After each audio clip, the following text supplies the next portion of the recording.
Hey everybody, welcome back to Kat's Kitchen. I'm so glad you guys are back here with me for another episode. Today we're going to be doing something a little bit different. I'm going to be making a keto recipe for you. We're going to be making keto salmon cakes. So I was inspired to cook keto a little bit, just watching some videos on it and seeing some of the major health benefits from it.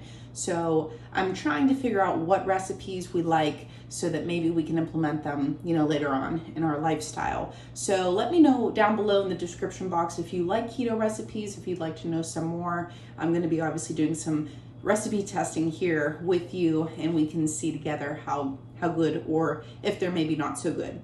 So I'll be leaving this recipe down below for you. You can cook this salmon cake a few different ways. You can either cook it in the air fryer to make it extra crispy, or you can pan sear it, in a cast iron skillet or stainless pan, whatever you have. So I'm thinking I might do the air fryer this time, just to give it a little something different.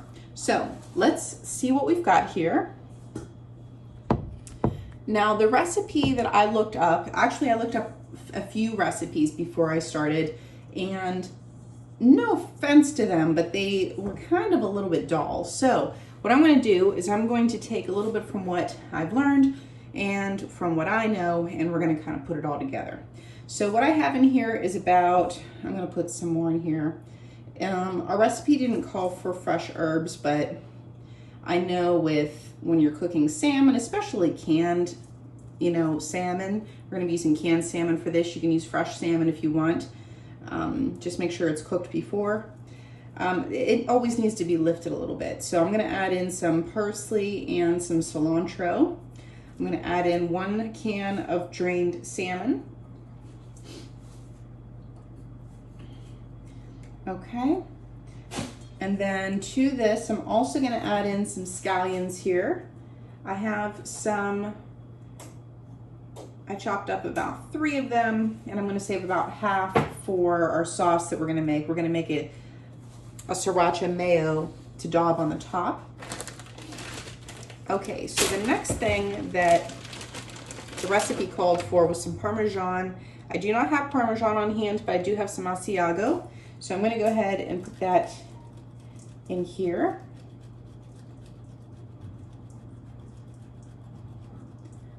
And then our binder for this is going to be an egg. So we're going to add 1 egg. And then it also calls for almond flour. So I'm going to add in about a couple tablespoons to a 1/4 tablespoon of our almond flour. And then a bunch of seasonings.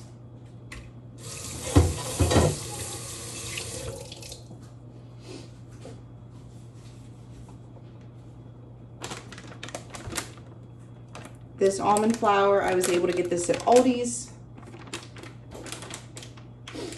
You can pretty much get almond flour anywhere these days.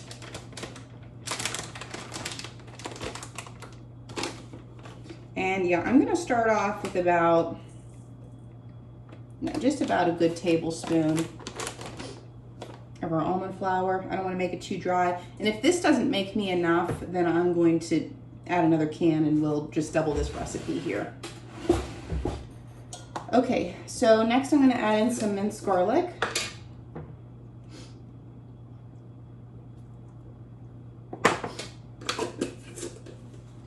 Going to also add in some dill. And this is like where I'm starting to alter the recipe then now. At this point, I'm going to add in some salt, pepper, onion and garlic powder.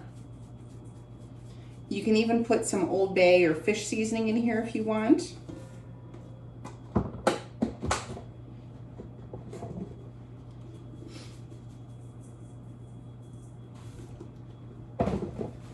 And you can do a little paprika if you'd like.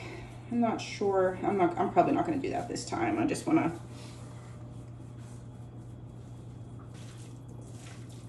Okay, so what we're going to do is we're just going to mix this up thoroughly. Whenever you work with canned salmon, you want to make sure that you take out the bones.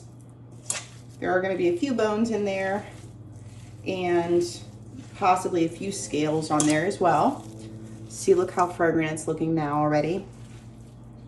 I'm gonna add in a little bit of lemon juice, and I'm gonna add in some more at the end. So this is 1 large lemon squeezed. So like I said, we'll save the rest of that for later on.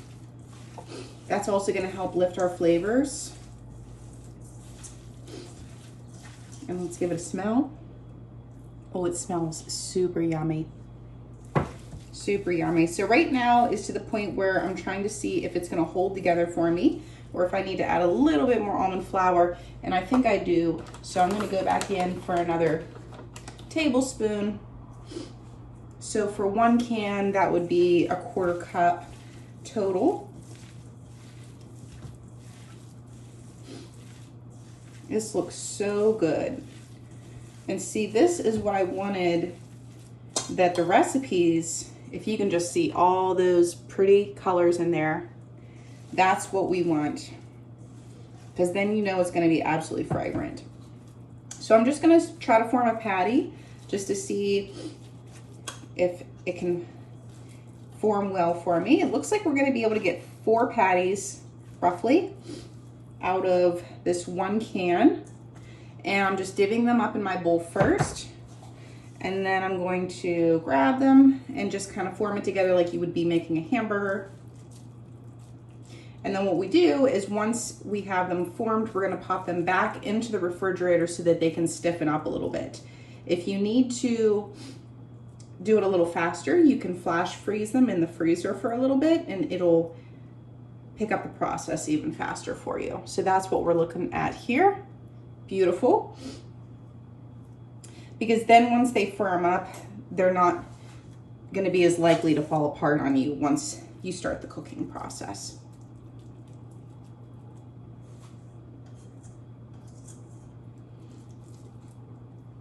And it should only take about 15, maybe 20 minutes chilling in the refrigerator.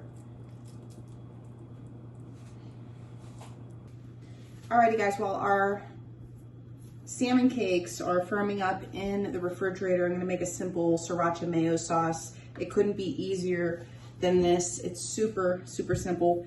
I have some mayo here in my container.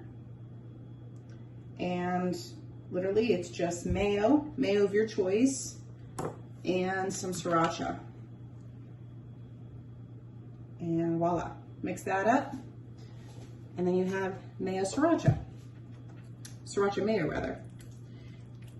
Now if it's too spicy, add a little bit more mayo. If you want more heat, obviously add more Sriracha. This tastes amazing on top of salmon cakes, crab cakes, burgers, fries. So, and then what I'll do is I will top our cake with this and then a little bit more scallions. And then I'll put this in the refrigerator until we're ready to eat. Okay, so the next one I'm gonna do is I'm just gonna prepare our sides. So I know it's not keto, but I already have some sweet potato in the oven. So it'll be baked sweet potato, and then I'm just chopping up some zucchini here. I have my skillet off to my right here, already heating up with some avocado oil. You can use butter if you like, whatever kind of fat you prefer. You can cut these in ribbons or strips. You can cut them in rounds, half moons. So whichever you prefer. And I know 3 will be plenty for us today, and also we can probably use them alongside another meal this week. I'm also going to be prepping some chicken today for another dish. I'm just prepping it by getting it cooked. Adding some salt and pepper. Our flame is on a mid-high. You want to get a nice char on these. And obviously you're going to hear a lot of noise because there's a lot of moisture in here that needs to cook out. And so you'll see a lot of steam.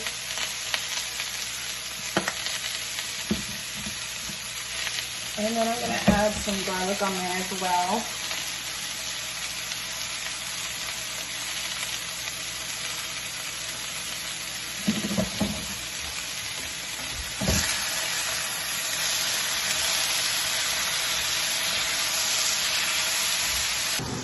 All right, guys, so next I'm going to be prepping some chicken, like I mentioned, and this is going to be a play off of a chili lime chicken. Instead of lime, I have lemon juice, and I'm just going to show you how we're going to season this up. It's going to be a little bit different. We're going to be making this in 2 different recipes probably tomorrow, so I'm just going to show you how we're going to get this prepped. Okay, so I have 6 chicken thighs in here. They're all trimmed. And what we've got going on here for seasoning, I have salt, pepper, crushed red pepper flake, paprika, onion and garlic powder. I'm going to let this sear on both sides before I add in my liquids. And like I said before, my liquids are going to be, you can use lime. I have lemon today, so I'm going to use lemon. And then I am going to give it a little bit of Marsala wine too.